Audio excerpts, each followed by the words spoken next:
right, all right, all right. Yo, yo, yo, what it do? What it do? It's your boy Yellow the Poet here, and I am here with Miss Jennifer Pilates. Ladies and gentlemen, Miss Jennifer is an author, co-author.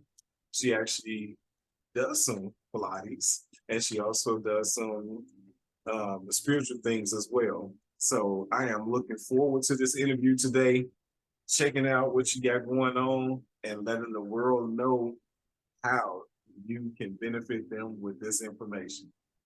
Thank you so No, much, Ms. Pilates, for being a part of this show today. Welcome, welcome, and welcome. thank you so much. I'm honored to be here. I love your fabulous vibes. This is a great way to start the day together. Thank you so much. Thank you so much. So can you please start us off with letting us know what it is that you can do? Give us a summary of your bio, because you got a lot going on. I do have a lot going on. It's a little bit of a mouthful, right? So the long and the short of it is that I have been blessed to be helping clients transform body, mind, and spirit for over 20 years now as a celebrity trainer, Pilates expert, mindset coach, intuitive advisor, author, top-rated podcast host. And, it's through my customized programs that I really help clients to find alignment and to find their true, authentic selves, coming back to self, whether that be through a physical program that we're working on, whether that be a mindset program, or whether that's an intuitive reading. And sometimes, honestly, it's all in one. And that's why the programs are so customized, because when people come, they really do want a little bit of everything. That body, mind, spirit connection is all about movement, the mindset, the breath work. And when we can bring all that together, it's this beautiful opportunity to truly come into that empowerment place within yourself so that you are feeling like, yes, I've got it together, both personally and professionally. You are ready to release blockages and to move forward in your life. Cindy, oh my goodness. That is so awesome. I love it. Thank you. That is awesome. So how did you come into getting into the practice, teaching about the mind, body, and spirit? So that happened a hot minute ago, I like to say. Back in 1997, I giggle, but I was in a very traumatic car accident. Okay. And I was very heavily in the corporate world at that time. I had a mindset of, I will do A, B, and C. I will have a house when I am 30. I have my 401k. I have this, I have that. I was doing what everyone told me to do, right? So I was following the norm. I was following just what I knew, but it didn't mean it was in alignment with what I felt. And at that time, I was beginning to understand that. I took a job, which advanced me quite fast in the corporate industry, in the senior living housing industry. And it took me out of the part that I loved, which I was an advocate for residents, advocate for Alzheimer's, advocate for families. And when you begin to climb the ladder, you tend to be pulled away from that. And it's more about numbers and budgets and, bottom lines. And I get that. I just didn't understand that's what was going to be happening to me. And so I literally remember crying in my office, calling my mentor, going, I'm so miserable. I'm so unhappy, on and on and on. And then the car accident. So a big blessing in disguise when this happened. I could no longer work. I was in and out of doctor's offices 7 to 8 hours a day. At that time, I was in Boulder, Colorado, which is the mecca of alternative holistic care. Okay. So at that point, I'm a young girl coming from Cape Cod, little country bumpkin, didn't really know about all of this alternative practice that was out there. So it was like such an awakening in numerous levels. Cranial sacral, chiropractor, massage care. I was seeing psychologists. I was seeing neurologists. I was seeing, pain management. And then when nothing else was working, I was introduced to Pilates, to an instructor who specialized in rehabilitative care, which now many years later, that's my specialty. Okay. And through her, I rehabbed with Pilates, and I attempted to go back to work, and I think the universe said, "Oh my God, she didn't get the message. Like, what is she doing?" And so there was a few changes that took place, and then I was laid off. Our company went public. It wasn't doing well. And I had said at that time, if you need to lay people off, lay me off, not recognizing it as a young 20-something-year-old, really what I was saying. So when they came in and said, "Oh, by the way, you're laid off," I was like, "Wait, what? Um, what happened?" And it was a true blessing, through that time and through the car settlement, there was a little bit of money that came in. No coincidence. It was the exact amount needed to go to the Pilates Center in Boulder, Colorado, which is the Harvard of all Pilates schools. And so my trainer who had been working with me said, "You should really do this. You're really great. You can teach this, like, just go for it." And I didn't think twice. And I went to the school, and my mission throughout the entire time was, if I can come out and help just one person not be in pain, then I will have done my job. And now, 20 some years later, having served numerous thousands of people around the world in person and virtually, I'm so blessed to say that I did complete that mission a few times over. Awesome. Um, Definitely happy for you. Awesome. That is Thank awesome. you. Love it. I love it. So how did you deal with the different types of pains that you were going through before you were introduced to Pilates? So Pilates was right. It was the last thing that came on the list, right? So I did what all of the doctors said. And now the bonus to this was, having had so many years in the senior living industry. I actually started in the industry when I was 15. I knew what it meant to be an advocate for someone else in their healthcare. So I knew I needed to be an advocate for myself. So I was able to speak up. And when certain modalities that I was trying wasn't working, I'd be like, this isn't for me. And so it's almost like that little Bo Peep story, try this, try that, try this, try that. And so throughout that, the cranial sacral really helped. The massage worked. The psychologist and neurologist worked. When I have soft tissue damage from the skull all the way down to the base of your spine, and having a head injury, a brain injury, you could hand me an apple and I would say, "Thank you for that orange." Nothing was connecting. And so it took a lot of time to progress through that. And I'll be honest, even in it, when I look back now, I had no idea the severity of what was going on at that time. When I look back now, I can see that, God had me in the palm of his hands and was taking very good care of me. So it was through all these modalities and these incredible people and the guidance and being well protected from God and the universe that it opened up my eyes to the importance of the body, mind, spirit connection, of which I did not have before. I didn't know about that. And so that was such an incredible awakening. Well, I kind of feel, listening to your story, I kind of feel that you had some form of internal help with that, and meaning coming from oneself, because the first law of nature, self-preservation. I feel like you were definitely fighting a battle within oneself and helping the laws of nature, the spiritual, and the energies to get you where you needed to be. Because trust and believe, I really don't think they could have done it without your help. Right. Yes. Thank you. So true. So, tell me, how has your this is funny to me because I'm the same way, so I have to ask. How has your stubbornness helped you get Yes, I am a little stubborn. I definitely am a Taurus. When I put my mind to something, like, I'm hell bent on it. And if someone says, "Oh, I don't think that's a good, oh, you can't do that," then I'm doubly hell. It's like a double dare, like, at that point. And so being stubborn, when I know what I want and I know what I want to do, I will find a way to do it. yes, indeed. And being the creative person that I am, I'm not a traditional entrepreneur. I'm not going to sit down, and I never have. and written a huge business plan or this, that, and the other thing. I've just always taken action. And for me, that has worked.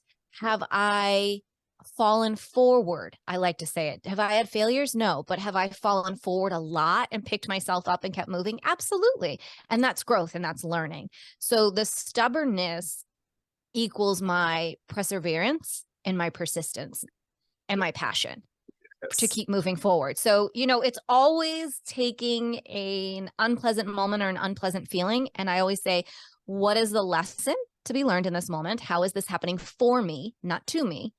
And then what is the blessing out of that?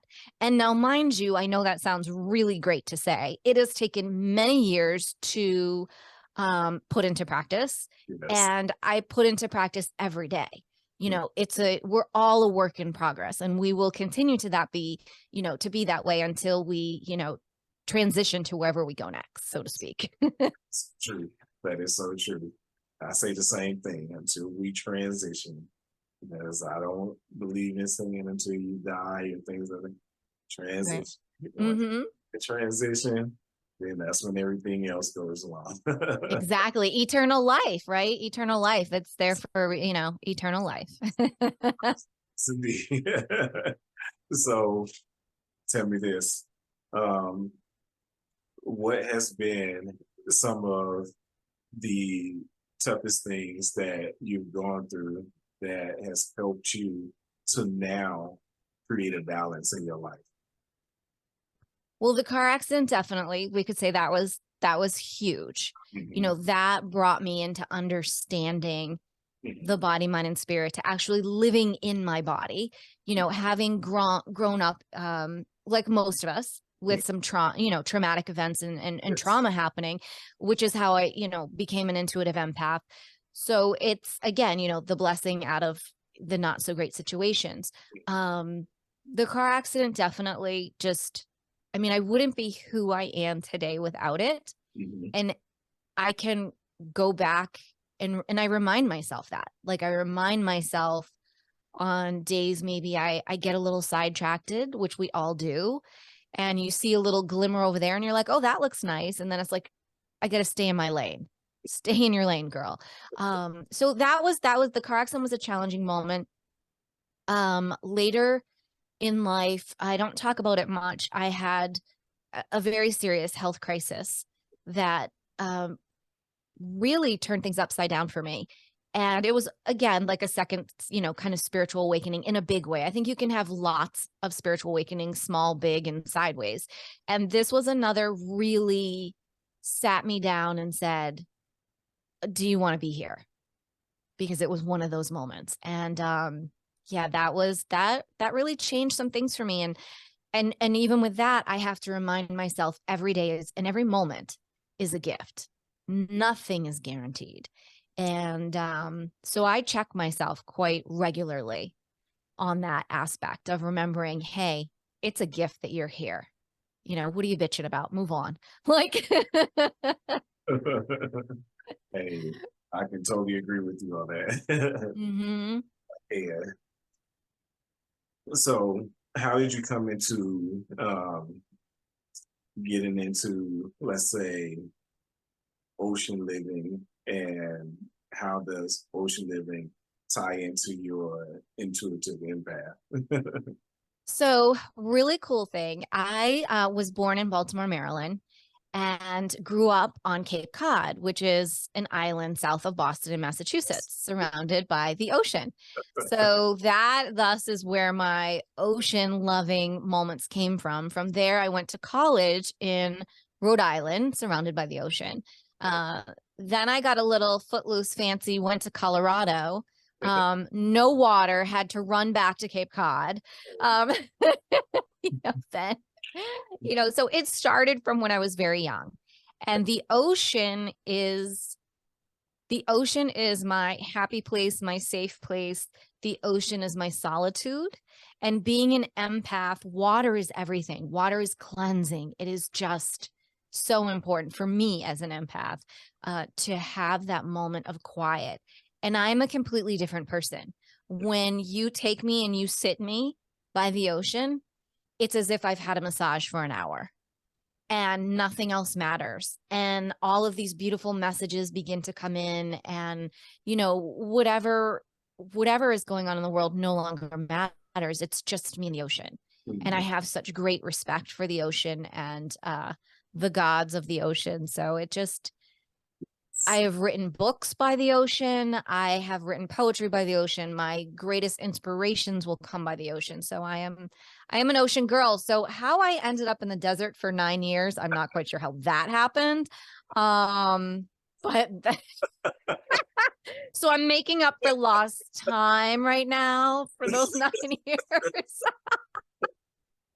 Oh God. But yeah, no, the ocean is imperative to me. Like, for instance, I'm right now currently looking for home. I was displaced when Hurricane Ian hit Fort Myers.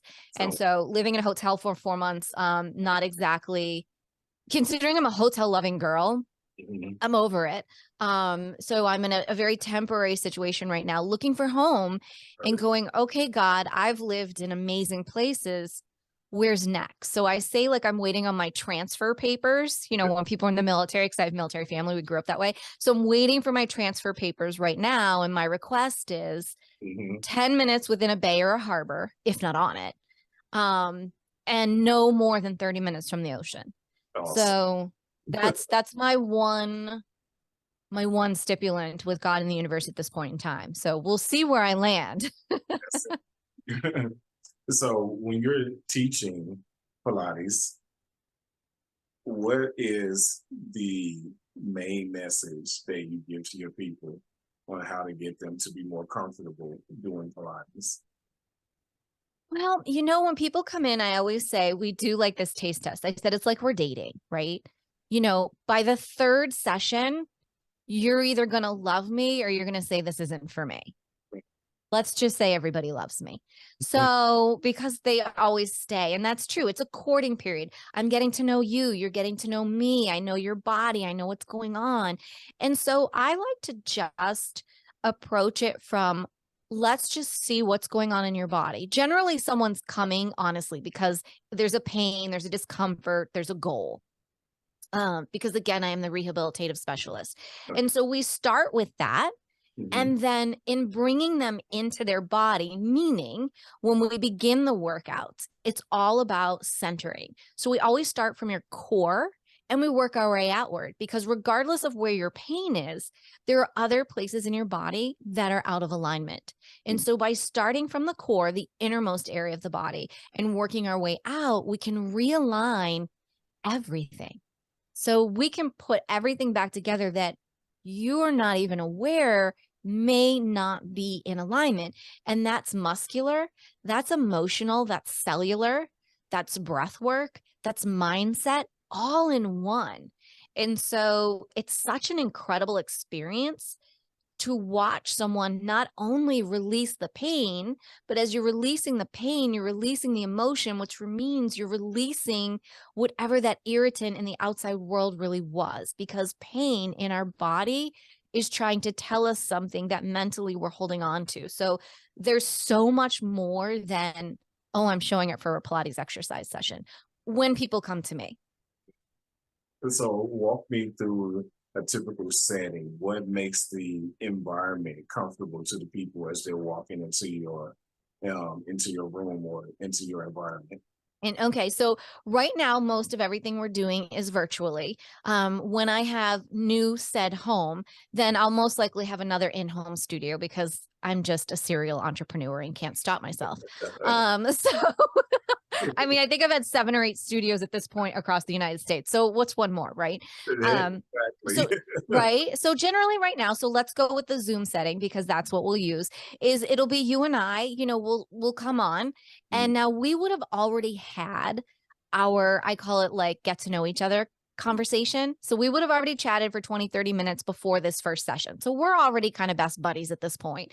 You're coming in, and ideally you have a space in your home, whether you're on carpet or you have a mat, whatever works for you, or a towel. It depends on where you are, because a lot of my clients are around the world or traveling. So we use whatever is available.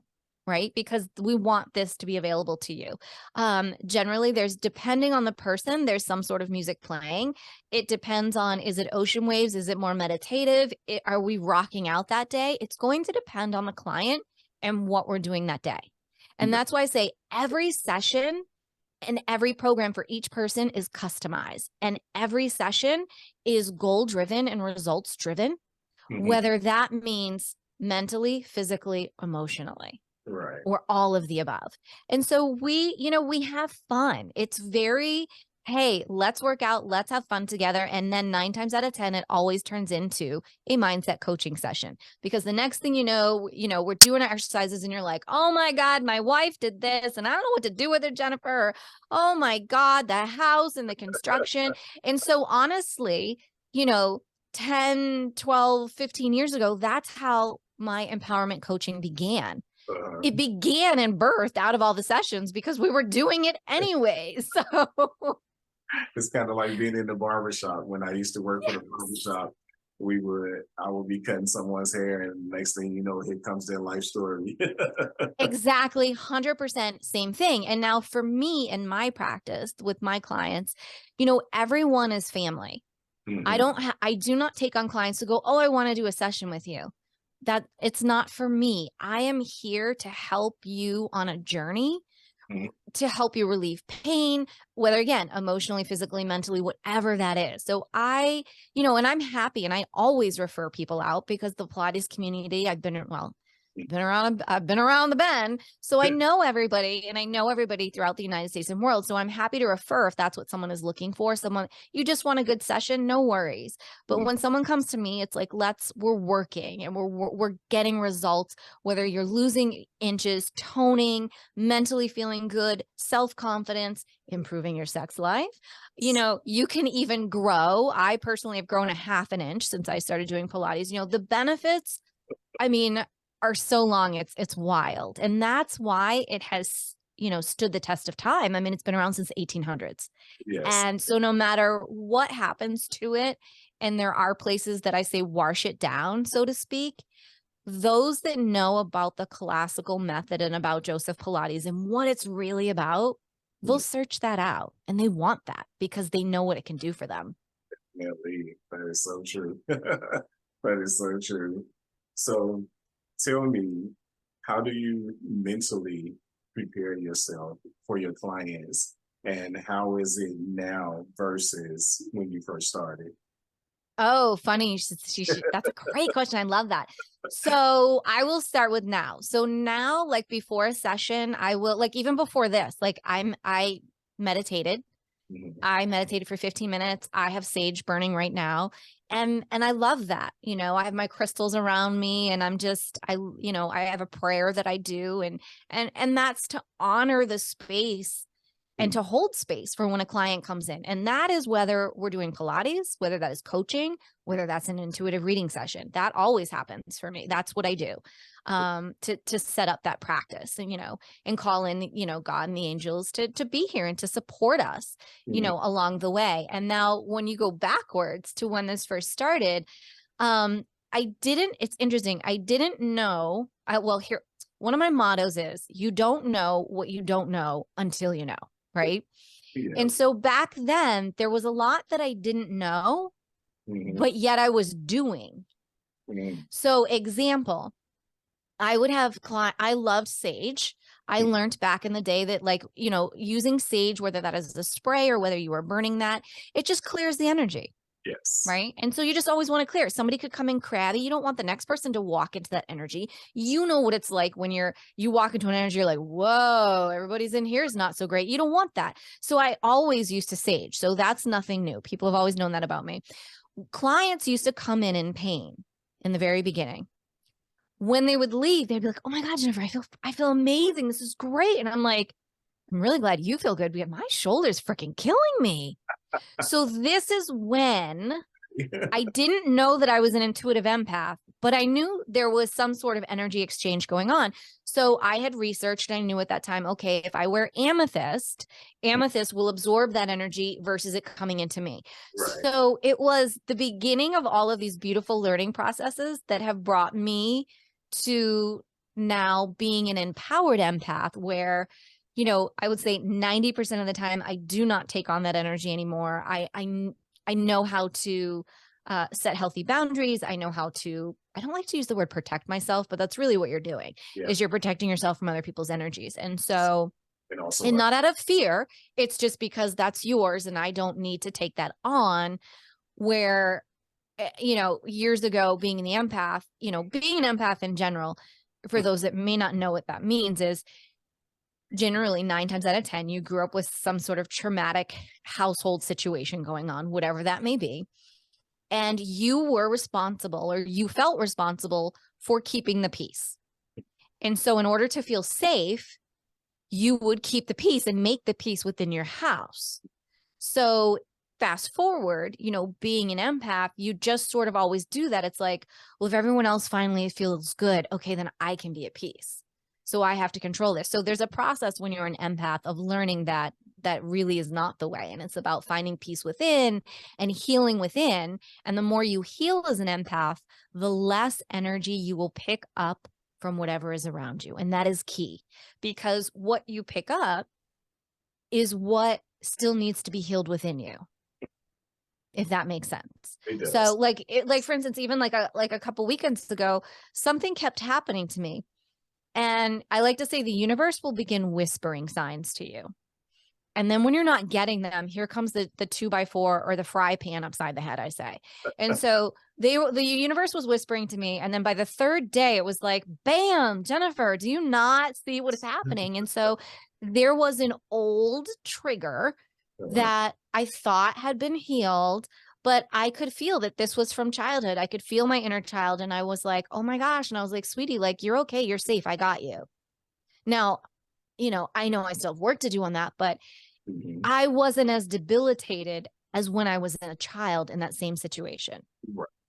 So yay, I grew, and yay, I know I still have more growth to do. So thus I'm still here on this beautiful planet. So during the time that you had to spend in the hospital, what were some of the key thought processes that helped you to actually activate your natural healing process? Well, during the car accident, I would go with none, right? Because I didn't know prayers, right? Like total, at that point in time, 100% prayer. That's all I knew, right? Like it was just prayer. Like, what's going on? Like, let's just pray. I'm okay.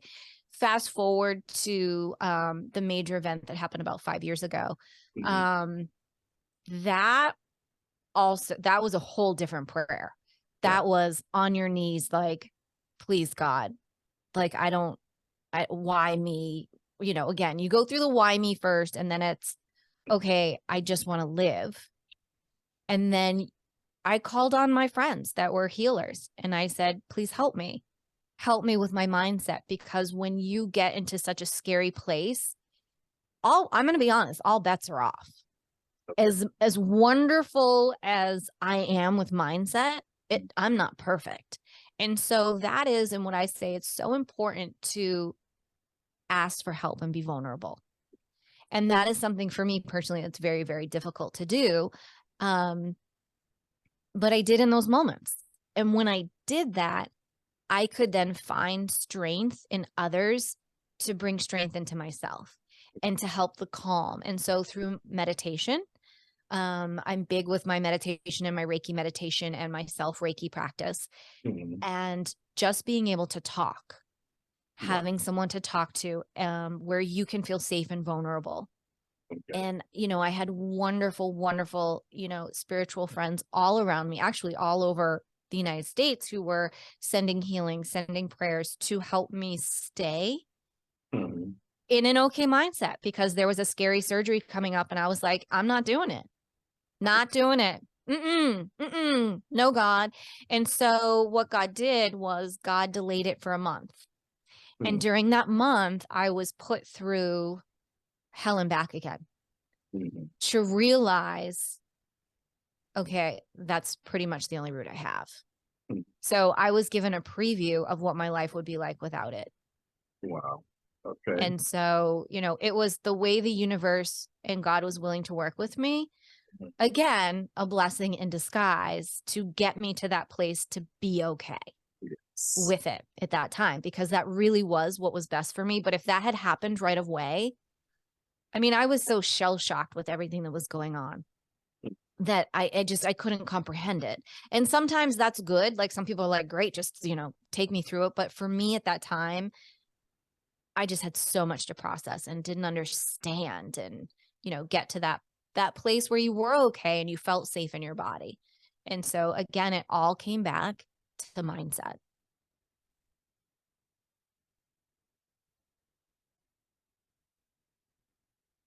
So I like that because you were definitely expressing some emotions that some people may have gone through other instances that may have either been similar or just different from yours.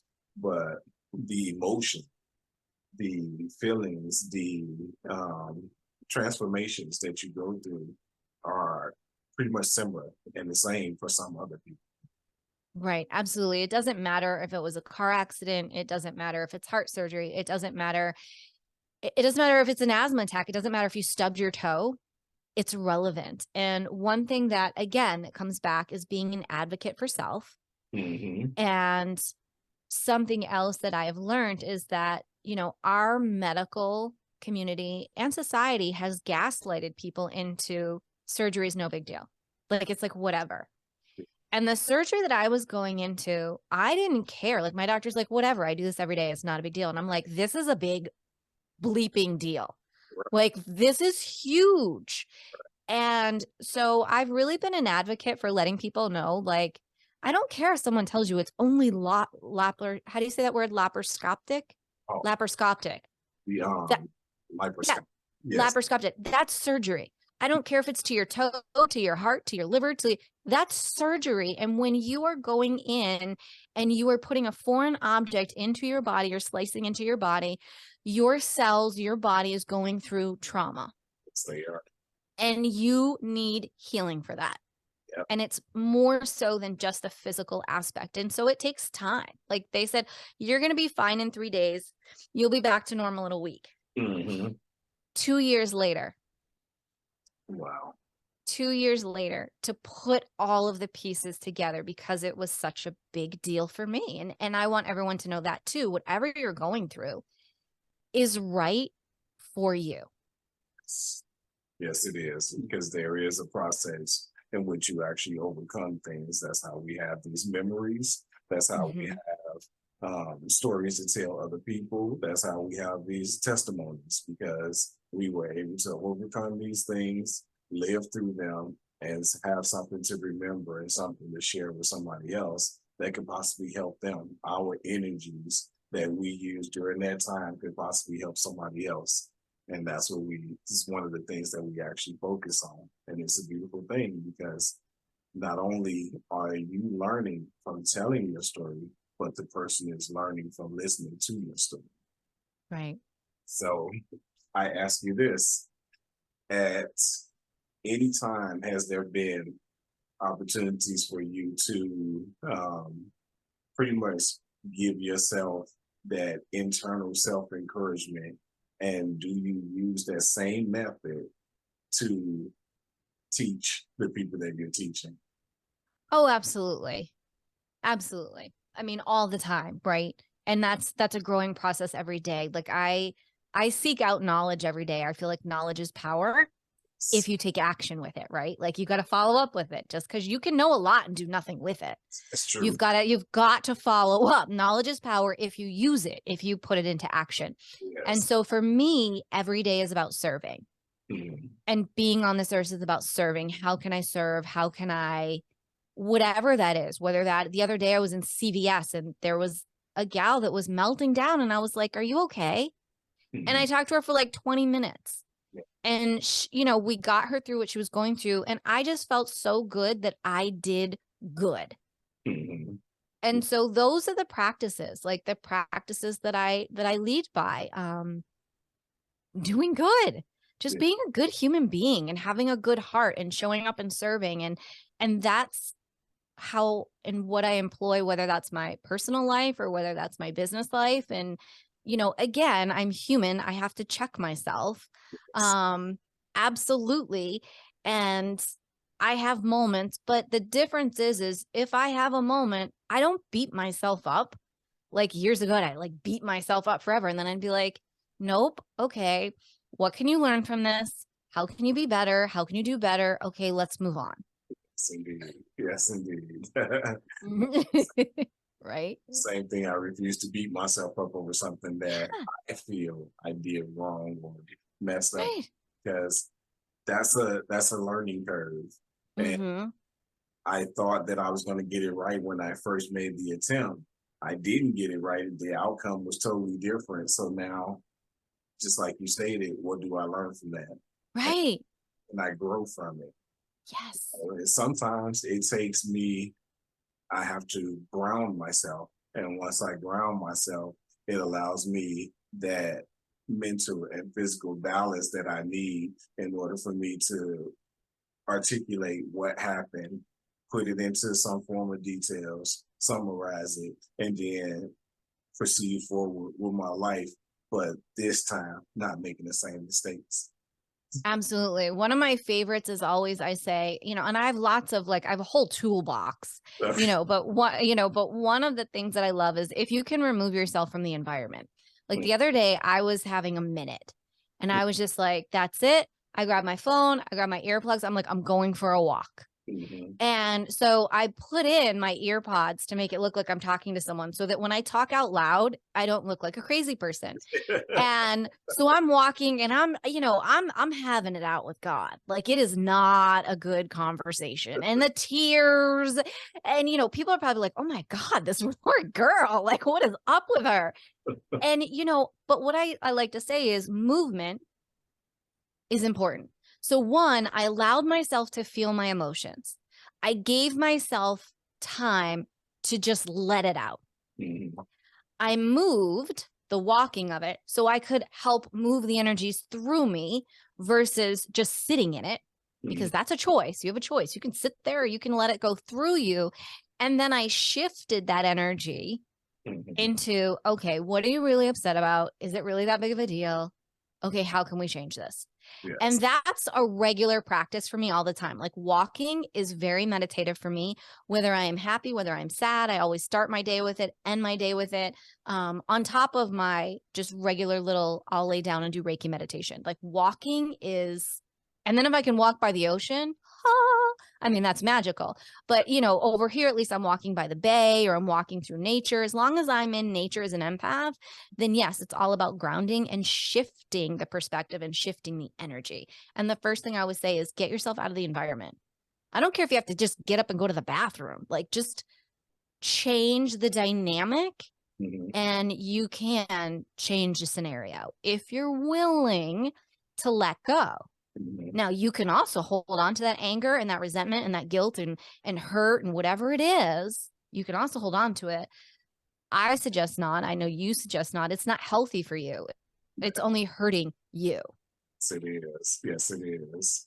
So, as a holistic practitioner and a spiritual thought leader, what are some of the things that you incorporate into the people that you're teaching about your practices? Mm-hmm. So, what I like to help people with is that you are a human being. Congratulations. Like, we're going to fall, we're going to get back up, and we're going to fall again because it's natural. Like, that's just what's going to happen. This is Earth school. Mm-hmm. In school, you're here to learn lessons. And so sometimes they're great. And then sometimes, they're not so great. Yes. But they turn out to be a blessing later. Everything we go through, not only does it help ourselves, but it ultimately you end up serving someone else. You're unhappy. You go through a divorce. You think it's the worst thing in your life. And then the next thing, 3 years later, your best friend is going through a divorce and you're like, babe, I got you. Here's the attorney. Here's what you do. Everything can turn into an empowering moment, I find, if we're really willing to go there. And so that's something that I always, on the surface level, will touch with clients. And then if it's appropriate, I will begin peeling back the onion and going a little further. You know, for instance, like so-and-so is really upset. Their husband, their wife did A, B, and C. And I'm like, oh, really? Well, have they done that before? Oh, they have. So this is a pattern. Oh, you've allowed this pattern. Huh. But you're mad at them. Huh. Okay. So it just as an example, right? And you can make it fun and you can make it lighthearted to the point that someone goes, oh my gosh, I'm doing this to myself. So I like to say, I have my toolbox. While I could sit here and give you the answer sometimes, sure, if needed, but 9 times out of 10, I'm holding someone's hand and I'm bringing them on this journey of learning and growth, because this is about you. I'm here to help you empower you. And whatever tools I need to pull out, I'll do that.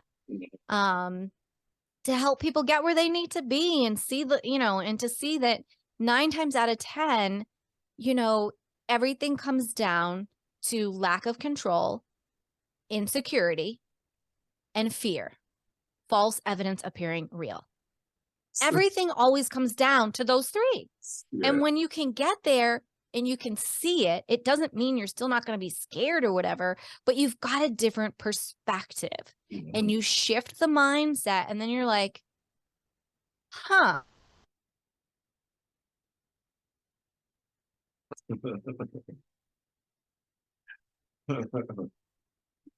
Oh my goodness.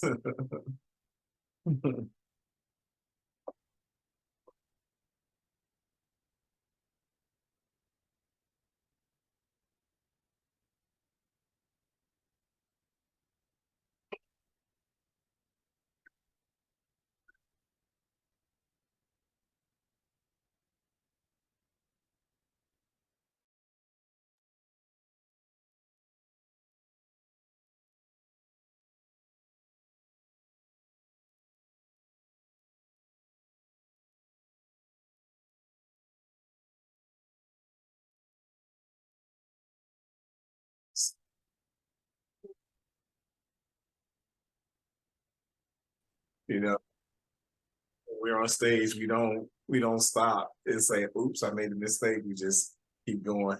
You just got to roll with it. No, absolutely. Just keep rolling with it. I love it. I mean, it is so cool. It's fun. And especially when you got other people out there who understand the momentum of how it is to be on stage entertaining other people. They understand, like, okay, yeah, thank goodness you kept going. At least you knew that. Right. You cover each other's tails. You're there for one another. That's what it's about, for sure. Yes, indeed. So when we're looking at rehabilitation and we're looking at Pilates, in what form do you teach the people that, okay, when we're looking to heal ourselves, there are certain steps that we need to take as far as healing, but we're talking about mentally, because without mentally healing ourselves, we definitely will not heal physically.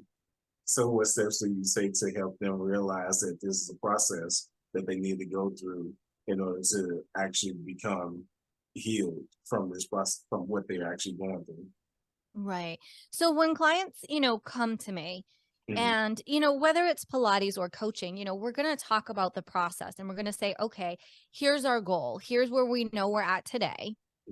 Here's where we'd like to be in 10 sessions, 20 sessions, 30 sessions, right? Now with Pilates in general, we could start with that. Joseph Pilates, the originator of the Pilates method, had a guarantee. In 10 sessions, you will begin to feel a difference. In 20 sessions, you will see a difference. And in 30 sessions, you will have your new Pilates body. That will be specific to you. Now, is that losing inches? Is that losing weight? Is that being out of pain? Is that walking taller? Is that feeling better? All of that can encompass that. Now, depending on the client and when they come in, we're not just going to go, okay, 30 sessions, you're going to be a miracle child. We're going to look at what is really going on. And then generally, I find 9 times out of 10, people don't tell you the full story. 3 sessions in, I see the full story and I'm like, oh, okay. So this is what's really happening here. Okay, great. And we tailor things and I let people know. I will never say like, oh, I can, well, I probably have said, oh, I can cure you. Because generally I know when people come in, like what's going on. And I've helped so many people that they were told they needed knee surgery or back surgery or whatever it was, and they didn't because they were willing to follow the program, because they were dedicated. And that's the part too, right? They can show up and I can express what Yes. can work, but they have to do the work. I'm showing up with my toolbox. I'm going to help you, but you've got to put in the work too. And so in putting in that physical work, you're also putting in the mental work, because just speaking on Pilates now, it is a mind, body, spirit practice. So we are healing that mind body connection. And then the spiritual aspect comes in on a cellular level and how you begin to feel about yourself, that confidence we're building, that self-love and self-worth that's coming back that wasn't ever there, or maybe finally is returning. You didn't know that it had exited, stage left for a while. And now you're like, wow, I'm really feeling good. And I know that recently I had a client say that to me. She said, you heard me. You allowed me to speak. You heard me. You listened. And no one has done that in a long time. And, she said, this was better than 10 years worth of therapy. And not only am I feeling better emotionally, but physically, I'm feeling better than I've ever been. So it's like 2 for the price of 1. Yes, On numerous levels. And the other really spectacular thing I think about Pilates, particularly now, let's address the people who don't like to work out. Okay. Because like sometimes we just don't want to. So fine. I always say like at least do 5 minutes of something. Do 5 minutes of whatever it is you don't want to do. And then the next thing you know, you're going to complete that effort. But at least you're following through for yourself. So yourself begins to trust yourself. So with Pilates, we are working on your innermost muscles, which means your outermost muscles that you see that everyone wants to flex in the gym and look pretty on the beach for, those are automatically getting worked. So it's the 2 for the price of 1, physically, mentally, and then spiritually. That is awesome. That is, I love that. I love it. That is awesome.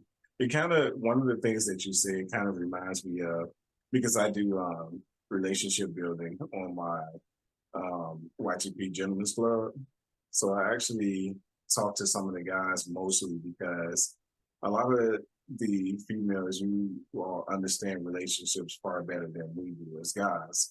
So I tell them, I say, look, the way that this works is you have to show particular signs to a woman that would help her to understand that you are not just interested in her physically, but you're also interested in her mentally and emotionally. You can't just show one and just omit the others. You have to put all these things together and you have to be willing to use them. Don't just say, okay, right, I can do that. I can do it. No, it's not about I can do this verbally. It's about I can do this mentally.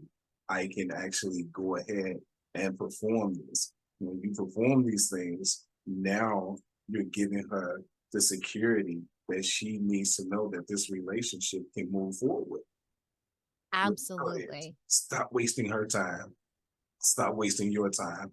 Just keep moving forward until you're actually ready to work on yourself in those ways. Because once you do, now you're opening yourself up and you're opening new doors for opportunities to build a stronger relationship than you've ever had in your entire life. Oh my gosh, that's so valuable. So here's my suggestion as an intuitive advisor. I think that you should have your own dating app or your own dating show.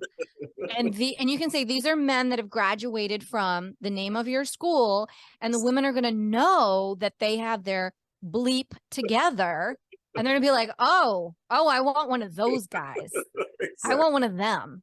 Yes, please. Could you? Yes, please. Clone them into the world. I thank you for that. I thank you. I'm actually, And I think, you know what? I think you should have a counterpart for women too. It's not just men, right? yeah, Because we're all a little tainted from however we've been grown up and then what society does to us. And, you know, the feminine have the women have lost their way in this world, mhm, you know, and the men have lost their way. And yes, I blame this again. I'm going to blame it on our external environments because you only know what you know until yes, you know, yes. right? And you don't know what you don't know till you know. And so females for so long have been brought up and customized, I guess you would say, through society that you can do it. You don't need a man, blah, blah, blah. Well, you know what? Put on your flower dress and need a man. I personally want a man that can show up to kill a spider, chop a piece of wood, and make dinner. I want a man that's emotional. Like, what happened to that? The old school ways, like that, you know, everything kind of got lost in some sort of weird shuffle that's going on. And I think it's very important what you're doing. And to have a female counterpart to do that for women as well would be huge because so many women don't even realize that they're not being feminine. They're not working from their divine feminine. Like the men, a lot are not working from their divine masculine. And Mhm. we need to heal those personally, collectively, to bring ourselves back to a more loving, compassionate, aligned space for both men and women. Well, let me share something with you that's historical. I've learned that more than 400,000 years ago, that a lot of the men and women were stripped of ancient etiquettes. And a lot of ancient etiquettes, like, for example, I give you one. Um, Guys like to, when they first meet a woman, the women and the guys pretty much do the same thing. They like to stick out their right hand to receive a handshake as they're meeting one another. Wrong. It's totally wrong. It's not even something that we're supposed to do. As a man, we're supposed to greet the woman with the left hand and you hold your hand firmly and you either nod or you kiss her hand. That's how you're supposed to greet a woman. Sign me up. Sign me up. So that's Oh how my you're gosh. actually supposed to greet a woman. But there's so many things that goes along with that that we've been stripped of. And now what I do is I try to work to put those things back into perspective. And I'm still doing some homework because there's a lot of things that I've learned, but I feel that there are a lot more that we've been stripped of, and I want to get it all in there. Oh, I'm fascinated. This sounds like a great book. It sounds like a great workshop, a great TV show. I love this. It's similar to, I was listening to a gentleman the other day, and you'll have to tell me what you think about this. Okay. And so it was coaching women. Mhm. And he was saying that women were saying, well, I don't want to make the first move. I don't want to do this. They're supposed to do this. And he said, you're wrong. He said, women, get this. He goes, women have been making the first move all along. And I was like, wait, what? And he goes, think back to the day. Like, say, I don't know, 1920s, 1930s. Okay. Woman was walking down the street. She saw a gentleman that she fancied. She dropped her hanky as he walked by. He picked it up. He gave it to her. He thinks he's making the first move. She actually made it because she dropped the hanky. Exactly. That is so true. That is so true. And But I thought, whoa. I have to add one thing to that because even before that, what was the first thing that she did? She gave the look of interest before Mm-hmm. the hanky was ever even dropped. Isn't that wild? Yes, it is. So, and this is something, and I actually did an interview with a woman who's like a huge feminist, and basically by the end of the conversation, I said, you know what? And this could maybe shudder some people right now. I feel while women have been trying to progress and be all this in a bag of chips, it's Mhm. actually regressed the female society.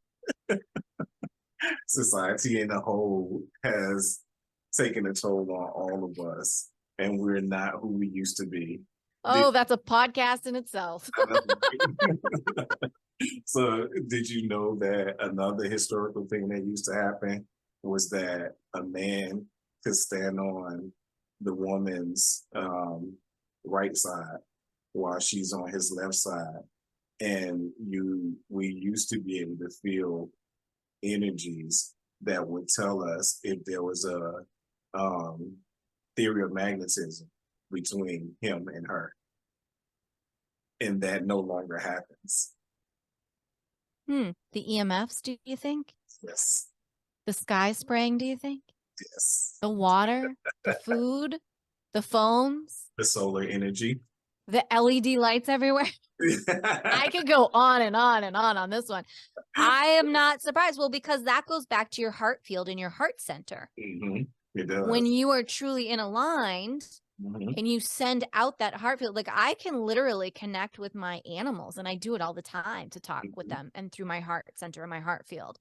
Absolutely. A lot of that has been tainted. So now that we're going down a rabbit hole, let's go down this rabbit hole. So remember back in the day, because I feel like maybe we might be around the same age, I'm not sure.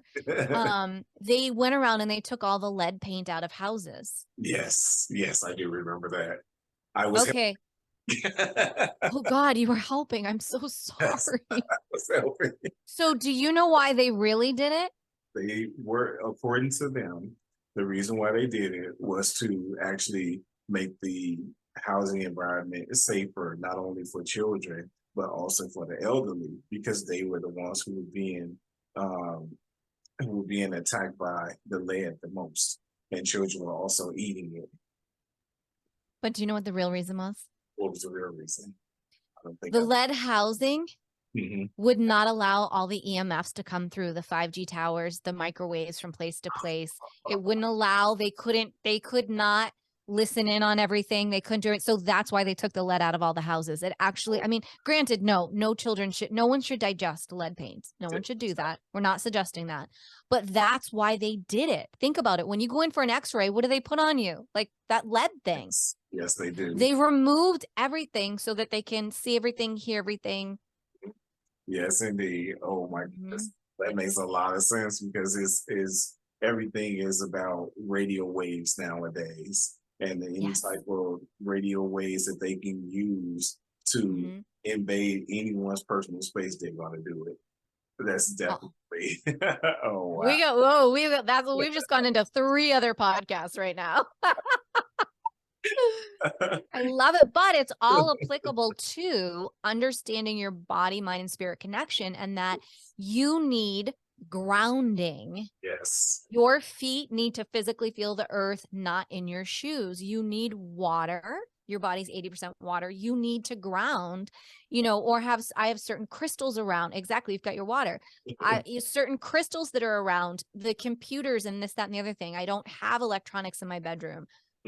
There's all sorts of different ways, even though we're making very light of this conversation, while it's very serious, there are ways that you can, work on protecting yourself and doing good for yourself and your body. And again, this goes back to knowledge is power if you're willing to take action on it. Yes, indeed. Yes, indeed. And another trick that I learned, that how they have the thermal bags. Yeah. You can actually take the your phone, your cell phone, your Bluetooth, and put them inside of the thermal bag and block any transmissions from coming in or out away from your phone. 100% off the grid. I may have a couple of those bags.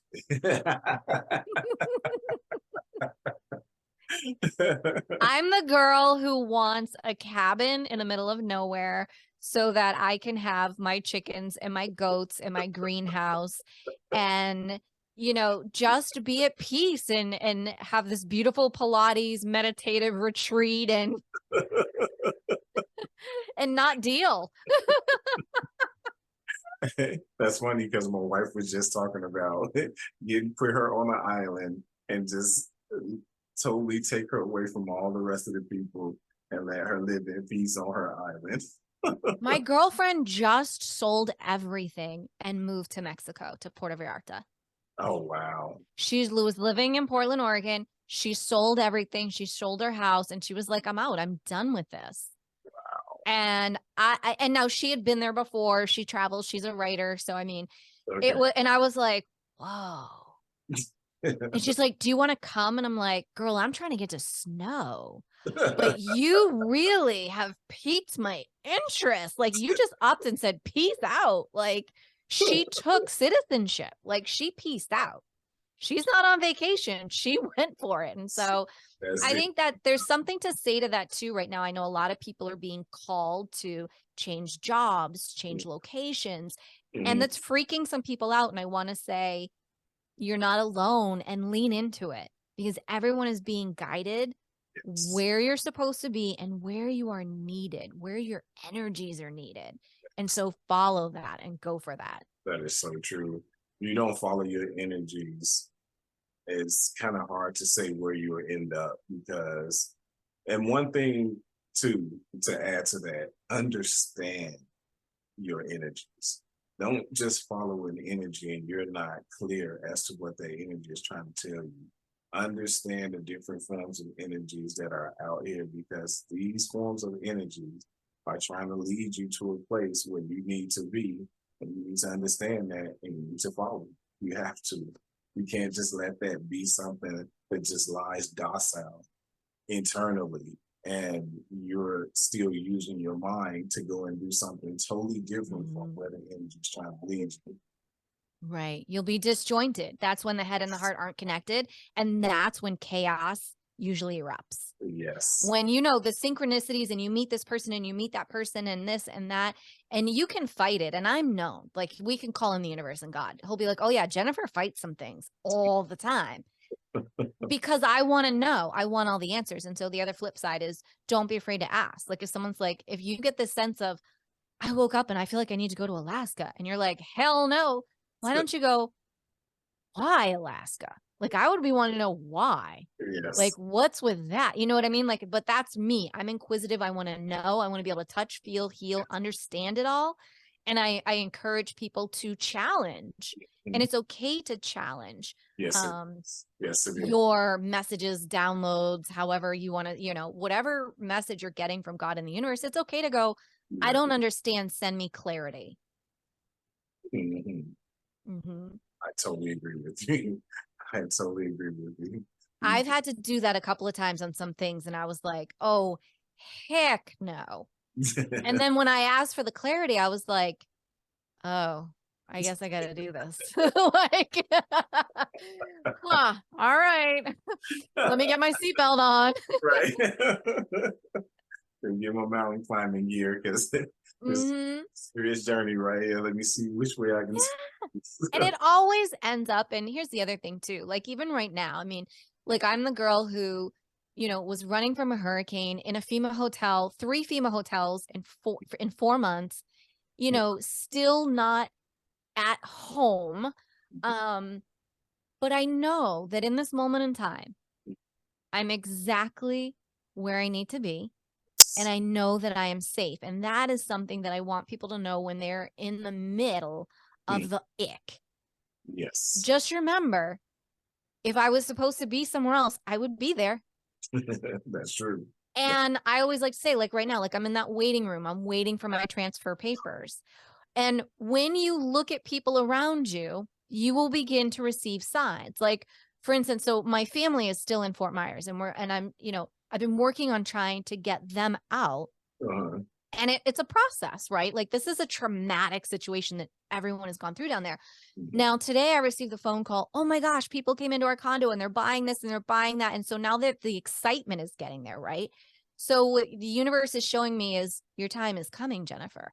It's beginning to happen around you. So you're coming up. And so I want people to know that too. The next time that your girlfriend, or your friend is getting married or they're having a baby or they're buying a house or they get a new job, be excited for them because those are insights into what is coming into your life. It may not be that same exact thing. It's not going to look the same way, but I have such goosebumps even talking about when things like that are happening around you, it's getting closer to you and your time is coming. Yes, it is, especially when it starts to happen to the people that you care about the most. Oh my goodness. And you start seeing, okay, here's one person's happy.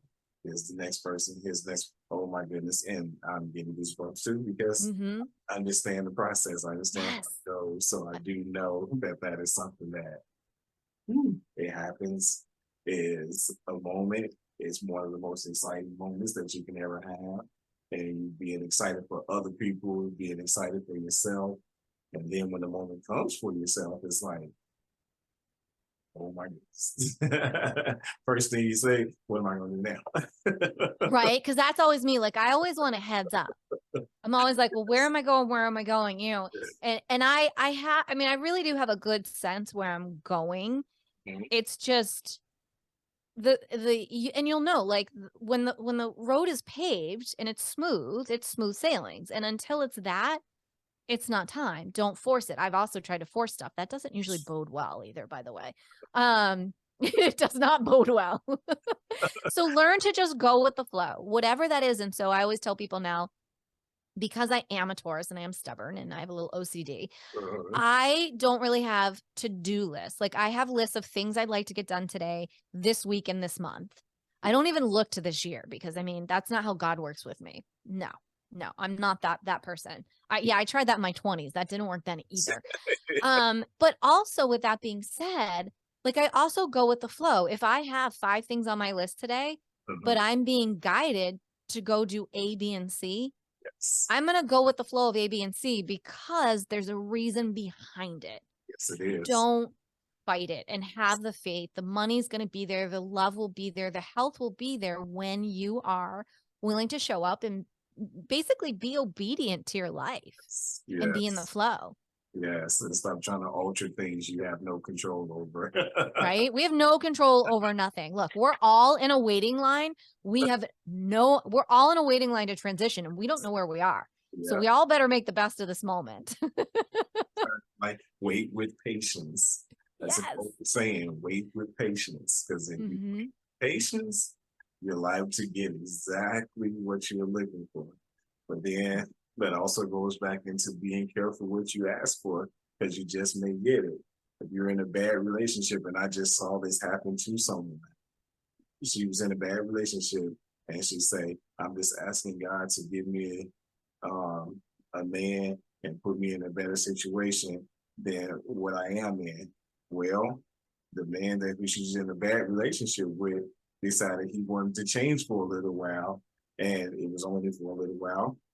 And he gave her exactly what she asked for. She didn't say, "I want a different man." She didn't say, "I want a man outside of the one that I have because I'm tired of this one." She asked for something. She got exactly what she asked for. And then she regretted because she didn't ask for it in the proper mannerism. So be careful what you ask for. Right. And ask for it in the proper mannerism.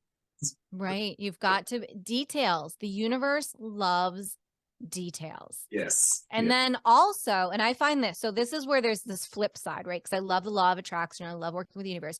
So while the universe loves details and they, go with your vision board, whatever resonates with you, do that. At the same time, the universe appreciates and wants you to say, I surrender the outcome. It is this or something better. And the moment that you surrender, that's when the flow of the energy can go, and that's when the universe can do their job. You can have that vision in your head, but don't worry about that middle part. That's for the universe to do. That's not for you or I to do. And that's where the magic, I always say, that's where the magic happens. And you're like, and it does, right? I always say God brings us out bigger, better, stronger. Yes. He's never going to, and I've never been downgraded. Every hotel for 4 months was always, one was better than the other. How that happened, thank you, Jesus. But I mean, honestly, I'm not saying I was in a lap of luxury, but like each one granted me, like it was the littlest things. When you're in a hotel for a few months and you don't have the Hallmark channel, I mean, that can be pretty sad. When all you want is a little happy moment in your life. The last hotel, it had 3 Hallmark channels. Oh my goodness. Like God was like, this poor girl, give her some Hallmark. Like, so and don't be afraid to ask, because if something has been placed in your heart, in your head, Mhm. It's there for a reason and you're worthy of it. And so you need to believe that you're worthy and rise to that vibration so that you Yes. can draw it into your life. Yes, indeed. Yes, indeed. I stayed in a hotel for 2 years, so I totally understand. Totally Right? understand. Right. Well, thank you so much, Miss Jennifer Pilates. You have been an awesome guest. Please let our fans know where they can meet you, as far as virtually. Let them know where they can meet you, where they can go to watch some of your things, your podcasts, your websites, things of that nature. Yeah, thank you. And thank you for having me here today. This has been so much fun. I was looking forward to this and this has been a blast. Like Yeah. I say, I just always love where the universe takes one of our interviews. It's so fabulous. So thank you for that. This has been a true honor. And as far as I would love to continue this conversation with all of you, you can head over to jenniferpilates.com. You will find my new book there. You can subscribe to the newsletter because let me tell you, do I have some exciting news coming later this month? On top of, we have a 14-day Pilates challenge that is taking place later this month. So you can experience a little bit of what we've been speaking about.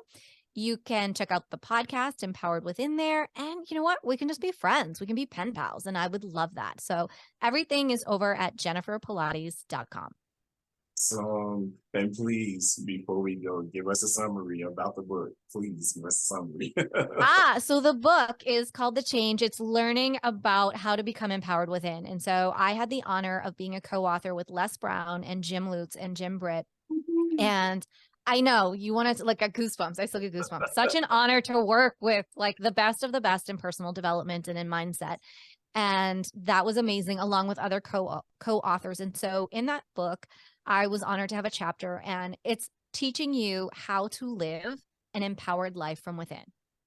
And I will tell a secret that no one knows about this. I'll tell it here and drop it here. That chapter I wrote, sorry, I get a little emotional, displaced without a home, sitting beside a creek with 20 F-15 planes flying over my head. Mm, And that's how I wrote that chapter. mm, mm, And so it's a very, very special, special moment in my life and a transition that, and to show magic happens in growth and magic happens in those dark moments if you're willing to look for the light. So when you are having that, what feels like dark moment, or you feel like you're in the dark and you can't see, sit, ground, and look for the light. It's there. yes, indeed. Heartfelt moment. Miss Jennifer Pilates, everybody. Definitely. Please make sure that you are checking out Miss Jennifer Pilates' website. Make sure that you're going and checking out this podcast. Check us out. Let everybody know what's been going on and what you learned from this. I hope that this has been as great of an experience for you all as it has been for me and for Miss Jennifer. Thank you so much. You have truly been a blessing. I greatly appreciate you. And I will send you some of my information, email and business phone number, all that good stuff, so that we can hopefully make plans to do something else in the near future. I would love to. I would love it. So much. It's been a blessing. You are definitely the light in this particular video. Thank you so much. Thank you. That means Peace a and lot. blessings to you, Miss Jennifer. You too. Mwah! I hope that everything that you deserve comes your way. Thank you. You too. Possible. Absolutely. Many blessings to you. Many blessings. Have a great day. Thank you. All right. Thanks. You too.